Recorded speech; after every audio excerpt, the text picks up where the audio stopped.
Hey, it's that time to talk September releases. Unsurprisingly, we have a lot of ground to cover today, so let's jump right in. The first book I have on my radar is a surprise even to myself in some ways, because it is part of Disney's Twisted Tales series that hasn't really been something I've been following or keeping my eye on. But then I saw Almost There by Farah Rashan listed and realized, one, that Farah Rashan was the author, and that's what initially drew me to the cover when I saw it, but that it is a Tiana book. And so according to the blurb in this book, Tiana makes a deal and gets an alternate universe where she gets everything she wanted. She has her restaurant, like everything is going great, but things in the city start to get weird and she has to pair with Naveen and Charlotte to set things to rights. So again, I don't really know the backing of this series and kind of the wider world it's living in terms of the Twisted Tales, but I'm very interested to see what Farah Rashan is going to do with Tiana. And Tiana is one of my favorite princesses, if not my favorite. So I'm very excited to see what that may be. Fun fact, I had my first, if not my only allergic reaction in the movie theater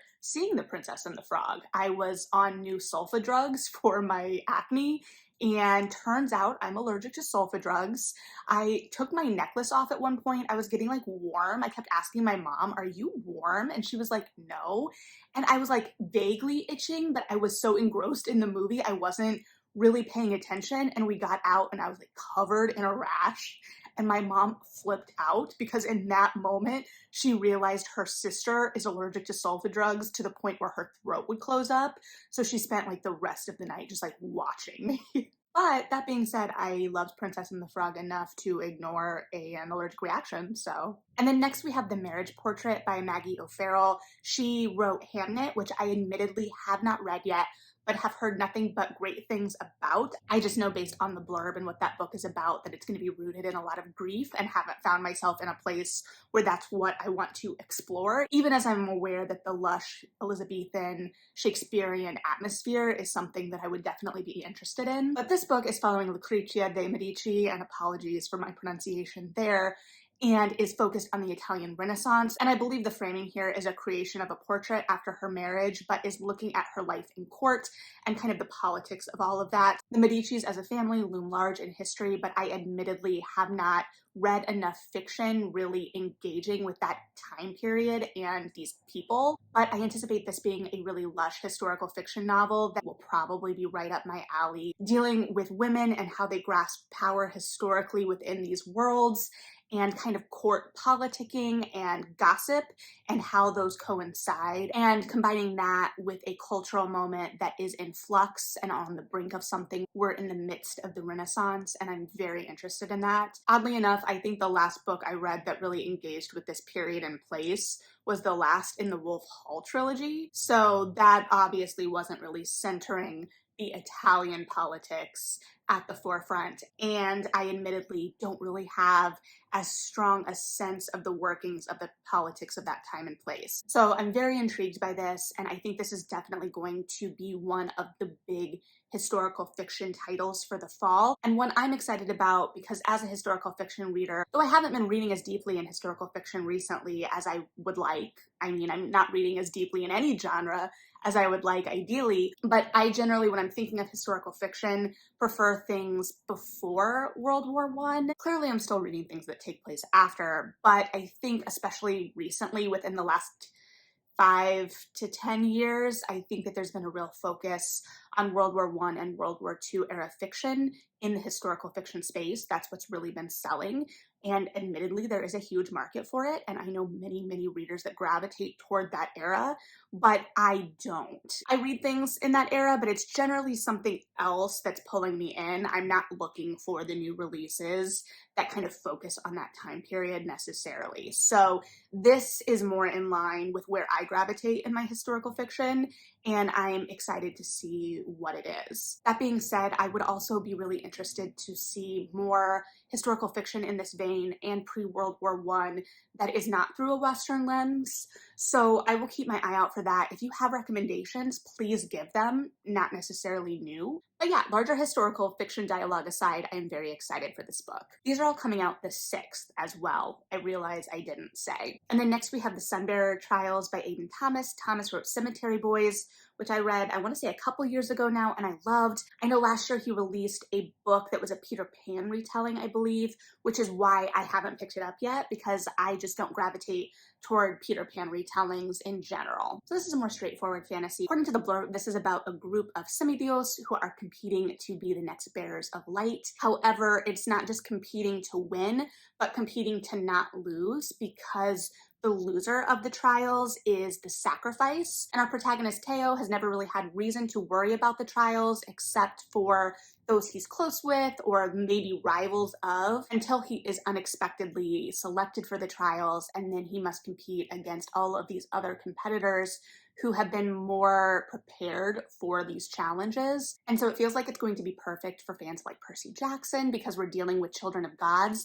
I was actually surprised because I don't think it's coming out through Rick Riordan's imprint. And then also The Hunger Games, because we're dealing with these challenges.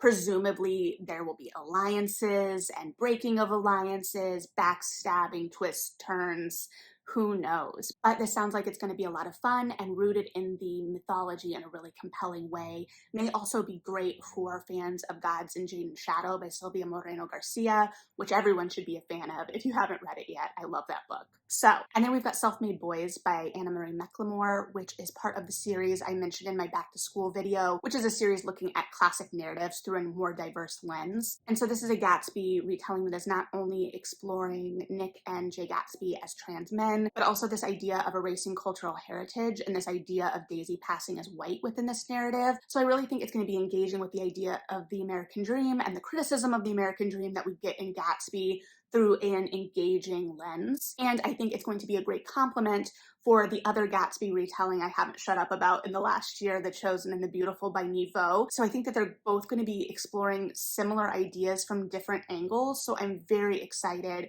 to see what this is going to be, especially because McLemore's work really roots itself in a lush magical realism. And I'm really, really excited and intrigued to see if that is utilized in this story. I would imagine so. So excited to see what this is going to be. And never in my wildest dreams did I imagine that I would be excited about 2 Gatsby retellings within so many years, but here we are. And then Weight of Blood by Tiffany D. Jackson, another great in the young adult space right now. This is following up last year's White Smoke in the kind of horror vein and has been billed as kind of a modern Carrie. And according to the blurb, it is following a protagonist who is biracial and has been passing as white because of her racist father. And the school that she is going to has a viral bullying incident that really illuminates the racism of this place. And this leads to them having their first integrated prom as kind of a PR move. But racism doesn't just disappear with PR moves, so it's going to kind of unearth a lot of that unspoken ugliness. And Jackson is a master at creating tension, and White Smoke proves how deftly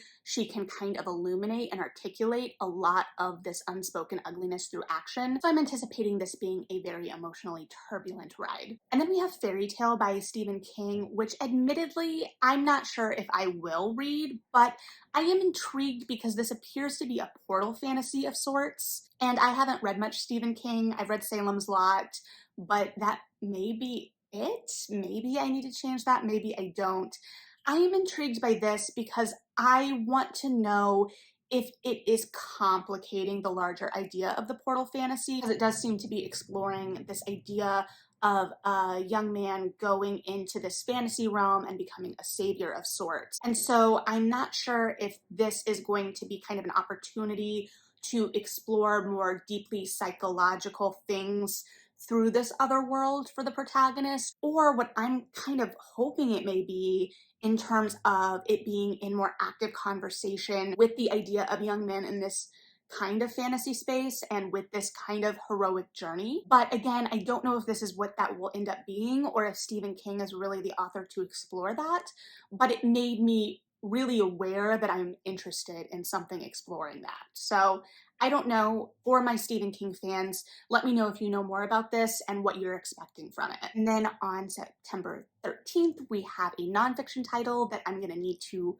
read off because the subtitle is longer, but it is called They Knew: How a Culture of Conspiracy Keeps America Complacent by Sarah Kinzier. I already have this pre-ordered on audio. I am not familiar with the author, admittedly. However, if you've been here for a second, you know I am very interested in this kind of idea of cults and cult thinking and how easy it is to move down a pipeline of extremism. And I think conspiracies, especially right now, are part of the bread and butter of that. And I feel like conspiracies in the age of the internet are a completely different ballgame, and we've been seeing the results of that recently. And it's easy to go from something that feels like an innocent kind of joke conspiracy to something really dangerous. So I'm very intrigued for this book, and I think it will be a great complement for last year's Cultish, which explored the language of extremism and cults.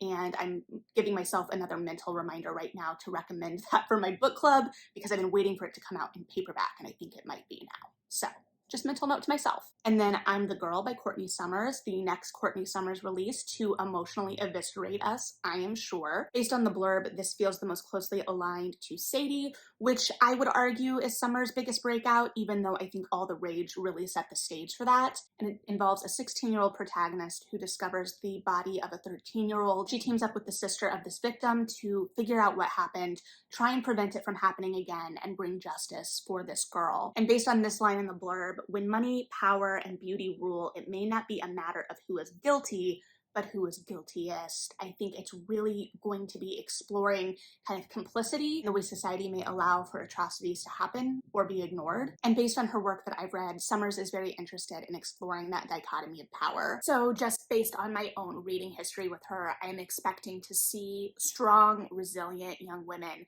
facing off against larger societal structures that are working against them. And while I'm anticipating the novel being very interested in exploring justice and also the need for individuals to seek justice on their own oftentimes, I am also expecting to be devastated at the end of it, and for there to be some element of open-endedness to the ending, but all in service of a greater message and point within the narrative. And then The Ballad of Never After, which is the second in the Caraval spin-off series with Jax. And I'm gonna be honest with you, I really didn't like the first one, but I like the character so much, I still want to like it.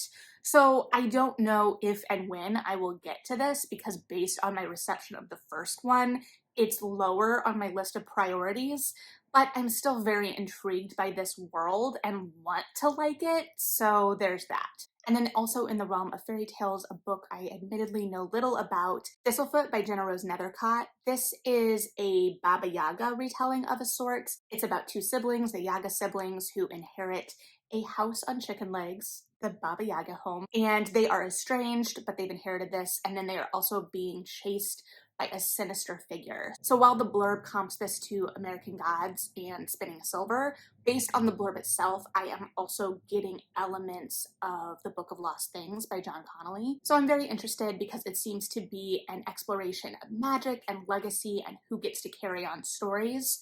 So keeping my eyes out for this one for sure. And then we have Alive at the End of the World by Saeed Jones. You may or may not know him either from BuzzFeed or his memoir, How We Fight for Our Lives, which is transcendent, or maybe even his poetry collection, Prelude to Bruise. How We Fight for Our Lives is a masterful memoir. It's one of those memoirs that is just incredibly emotionally vulnerable, and because of his roots in poetry, every word really cuts. I saw him speak about it at the American Writers Museum when it first came out, and I still have trouble imagining going on a book tour for something that is so personal and raw. I know that for authors, all work is personal in some way, but this was just on another level. So I have read Prelude to Bruise as well. I am admittedly, as I have said before, not as versed in poetry. I'm not as knowledgeable on poetry as a form, though I really love watching poets work in other mediums, whether it be essays or memoir or fiction. I think that it's always really evident when authors have those roots in poetry and how they utilize language. But this is a new poetry collection, and I'm very, very interested in it, especially as it feels like it's going to be a larger cultural critique in some ways. And I think that that is something that is just so compelling about his work, all while being rooted in the incredibly personal. So I'm very excited to read this, even as I am aware that I am not going to catch everything in it. I'm not going to be able to fully appreciate the full depth of the art at work here, but I intend to fully appreciate the art to the level I am capable of. And then we have a fantasy debut also pulling on the Baba Yaga story, but in a much different way than it appears Thistlefoot will be, and that is The Witch and Nazar by Olayessa Salknikova-Gilmore. This is about Baba Yaga as an immortal, and it is set during the time of Ivan the Terrible. Again, I am not well versed in Russian history, but this appears to be within the narrative a world of gods and magic. And Yaga, who is friends with the Empress Anastasia, is brought to Moscow because the Empress is suffering from an unknown illness, and this pulls her out of isolation into a larger kind of political landscape. So this feels like it's going to be a real melding of mythology and history. It's hard mentally not to wonder if this is going to be similar to Bear and the Nightingale in terms of tone, but I think that this is going to be a much different thing. I think it is definitely going to be centering Yaga much more. I think it's definitely going to be exploring power and who holds it and in what ways, and how we frame narratives around women with power, especially at this turbulent historical moment. So we will see what we're going to get here, but I am very intrigued. And then we have a new historical fantasy coming out from Justina Ireland, the author of Dread Nation. This is Rust in the Root. It seems to be taking place in a kind of alternate universe post-Dust Bowl world, here known as the Great Rust, and is going to be exploring these kind of two magic systems. And it seems like in this magical world, we're placing two like schools of magic kind of against each other, and this idea that one is going to carry us into the future in a different way. It seems like it's going to be exploring the sins of the past through these warring schools of magic and thought. I'm not really sure yet. Ireland creates really lush historical fantasy worlds that also provide larger commentary on both the past and the present. So I am very excited to see what this is going to be. And also based on the blurb in terms of the magic, I also get a sense that if you're a fan of the Conductor series from Nicole Glover, in terms of the magic systems, this may be a fit as well. So I guess I'll just have to read it to report back if that is the case. And then moving on to September 20th. Also in the world of magic, we have The Kiss Curse by Aaron Sterling. This is the sequel to the X-Hex. Wells, the brother from the first book, is coming to kind of establish his roots in this town a little bit more, and he opens up a competing magic shop across the street from Gwyn, which puts them at odds, and then there is also potentially a new magical force in town that they both have to square up against. I had fun with the X-Hex, and it feels like we're having a moment of kind of like cozier paranormals. Not that there aren't stakes or darkness to these books, but that they feel very different from the paranormals of the 2000s in some ways. Well, even that's not true. Maybe it feels like we're returning to the kind of full breadth of paranormals and supernatural books that we had in the 2000s. And then not at all in the magical realm, we have the new Jasmine Guillory, Drunk in Love, which is set in Napa. This involves a heroine briefly escaping the stress of daily life through a one-night stand, only for that one-night stand to later walk back into her life as her boss. So even as they attempt to keep things professional, things will surely get a little messier. There is going to be a book event for this in Chicago in conversation between Jasmine Guillory and Leah Johnson, so fingers crossed I can make that happen because I want to go. Okay, and then September 27th is a ridiculous publishing day, so bear with me. First thing I have my eye on is Wishful Thinking by Celestine Martin. This is another kind of magical rom-com. This follows a high school history teacher in a town where magic is just kind of the norm,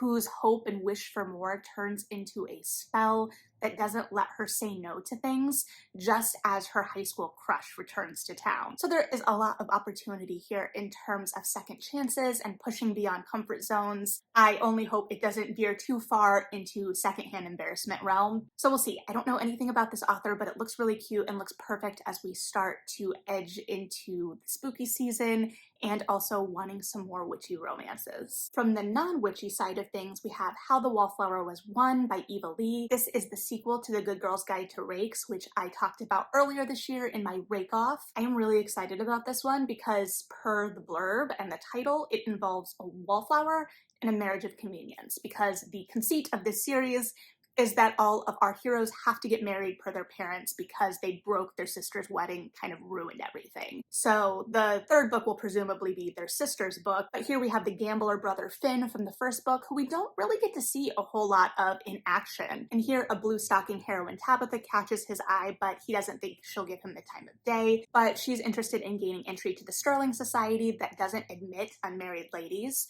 so they enter a marriage of convenience of sorts. They, of course, as always, don't anticipate anticipate a love match, but there is a passion there that they can't deny. So I am excited to dive into this one. And then An Indiscreet Princess by Georgie Blalock. This is an author I've never read before, though she does seem to have some other historical fiction titles. But this is a novel about Queen Victoria's daughter Louise, who I admittedly didn't know much about, or don't know much about, I should say. But according to the blurb, she was considered pretty rebellious. She hung out with artists.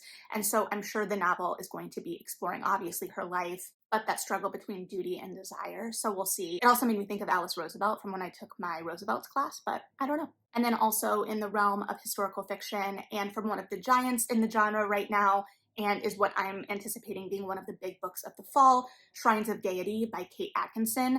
I have only read Transcription, which I did not love, and that is not her biggest book. This is the author of Life After Life and A God in Ruins, and this book, Shrines of Deity, is set in the 1920s in London and kind of the underworld of the nightclub culture at the time. So it's looking at that kind of excess of the 20s and also the danger there. And I don't know that I've really read that many books about the 20s, and this particular slice of the 20s, this kind of excess and escapism and some of the danger that lurks under the surface of that from a non-American point of view. So I'm actually very interested in this one, and I definitely have hopes that this will work out better for me personally than Transcription, since I've heard such good things about Atkinson as an author. And then another big literary release, I just talked about Homefire by Camilla Shamsi, and we are getting a new book from her, Best of Friends. And this follows two women and their friendship growing up in Karachi, even as they come from vastly different backgrounds. And then it traces into their current realities in London, where, according to the blurb, they have both carved out very distinct paths,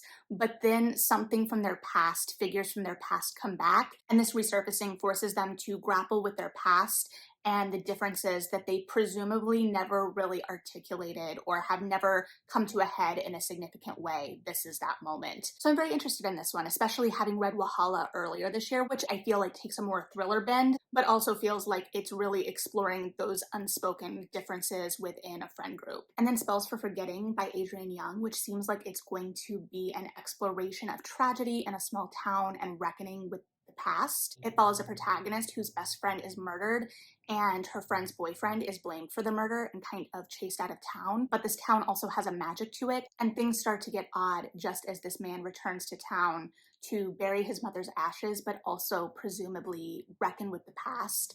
And there is a deep hurt and grief both in this place and this community, and presumably on the other side as well, because presumably not everything is as it appears. But we will see. This seems to be a blending of thriller and magic and mystery, and I believe it is an adult release from an author who is traditionally a young adult author. So I am very interested to see how this reads potentially differently as well. And then, since it's the end of the month and we are slipping right into October, let's talk about some vampires and some vampire-related releases. Starting off, we have Mere Mortals by Erin Jade Longy. This is about two vampires who have been living it up for centuries, and then they make a mistake that strips them of their immortality and dumps them in the middle of who knows where, Iowa, forcing them to go to school like normal teenagers. And while they are understandably initially very averse to this change of circumstances and are wanting to get their immortality back, they start to become enmeshed and get a friend group and crushes, and they start to live like teenagers and find the joys in humanity until an opportunity to regain their immortality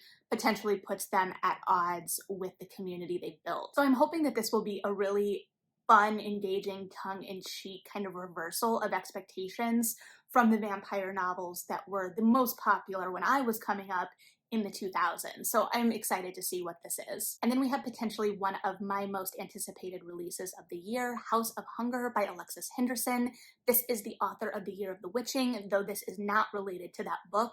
This is a vampire book, and this follows a protagonist who was raised in the slums and sees an opportunity to get out when she sees an ad for a blood maid for a countess. This is a world where the nobility and elite live in luxury and drink the blood of their servants. And so she enters this world, and as the blurb calls it, a hedonistic court. And even as she enters this world and wants to please this new mistress, blood maids start going missing. So I'm anticipating this being decadent and dark and dangerous, a slightly different flavor than we got in The Year of the Witching, but still a similar tone. I believe I have seen Henderson directly reference Camilla when talking about this book, so I'm anticipating some kind of lesbian or queer angle to this. But regardless, I adored The Year of the Witching. I adored Henderson's voice in that, and I am super, super excited to see what she's going to do with a vampire novel. This cover is stunning and evokes so much, and just based on the blurb, I think this is going to be exactly what I want in a vampire novel. So fingers crossed, and I'm sure I will be reporting back at some point. So